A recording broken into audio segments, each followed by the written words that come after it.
हीरालाल शहर में नौकरी करता था और अपनी पत्नी के साथ वहीं रहता था।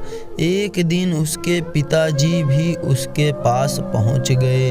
पहले तो हीरालाल और उसकी पत्नी बहुत ही खुश हुए, लेकिन जब उनको मालूम पड़ा कि पिताजी अब यहीं रहेंगे तो उनको बहुत ही चिंता होने लगी।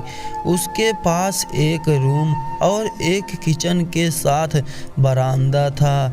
रात को सब लोग डिनर बरामदे में ही करते थे।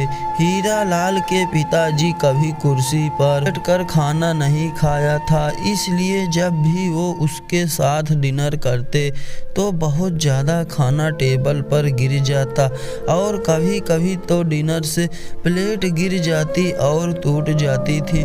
कुछ दिनों तक तो यह सब हीरालाल और उसकी पत्नी ने बर्दाश्त किया, लेकिन एक दिन उसकी पत्नी बोली, यह रोज रोज नहीं चल पाएगा। हीरालाल और उसकी पत्नी ने अपने पिताजी के लिए लोहे का थाली बनवा दिया और उनको अब अलग किचन में ही बैठकर खिलाते थे और जब मन करता कुछ भी बोल देते, लेकिन बूढ़ा बाप क्या करे, चुपचाप सुन रहता था।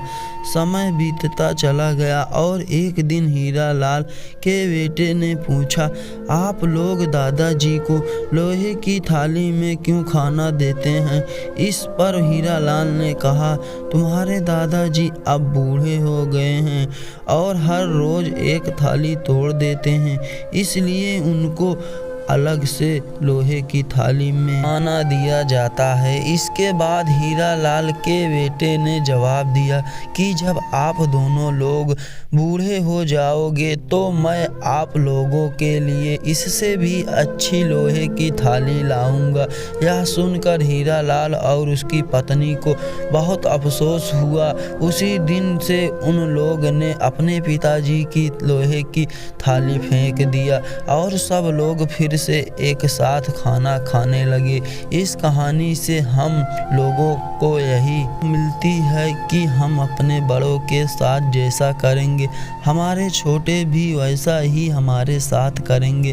कहानी आप लोगों को कैसी लगी कमेंट करके ज़रूर बताएं और चैनल को सब्सक्राइब कर लें ऐसी ही कहानी के लिए।